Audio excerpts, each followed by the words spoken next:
ಮಾಘ ಹುಣ್ಣಿಮೆ ಹಿನ್ನೆಲೆ ಮಂಡ್ಯದ ಶ್ರೀರಂಗಪಟ್ಟಣದ ನಿಮಿಷಾಂಬ ದೇವಾಲಯಕ್ಕೆ ಭಕ್ತರ ದಂಡೆ ಹರಿದು ಬರುತ್ತಿದೆ.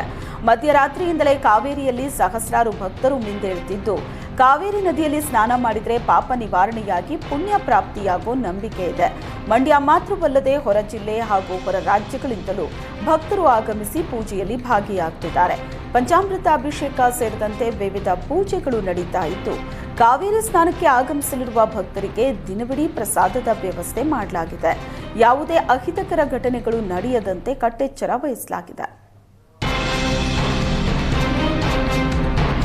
ಭರದ ಹುಣ್ಣಿಮೆ ಹಿನ್ನೆಲೆಯಲ್ಲಿ ಕೊಪ್ಪಳದ ಹುಲಿಗೆಮ್ಮ ದೇವಸ್ಥಾನಕ್ಕೆ ಭಕ್ತ ಸಾಗರವೇ ಹರಿದು ಬಂದಿದೆ.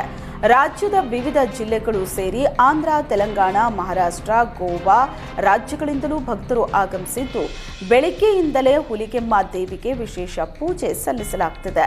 ಸರತಿ ಸಾಲಲ್ಲಿ ನಿಂತು ಭಕ್ತರು ಹುಲಿಗೆಮ್ಮ ದೇವಿಯ ದರ್ಶನ ಪಡೆದಿದ್ದಾರೆ.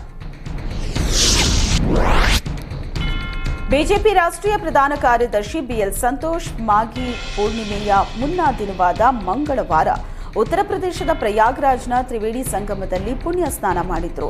ನಂತರ ಸೂರ್ಯ ದೇವನಿಗೆ ವಿಶೇಷ ಪ್ರಾರ್ಥನೆಯನ್ನ ಸಲ್ಲಿಸಿದ್ರು.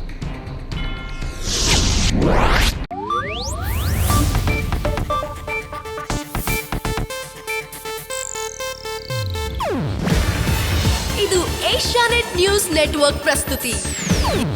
ನೀವು ನೋಡ್ತಿದ್ದೀರಾ ಏಷ್ಯಾನೆಟ್ ಸುವರ್ಣ ನ್ಯೂಸ್.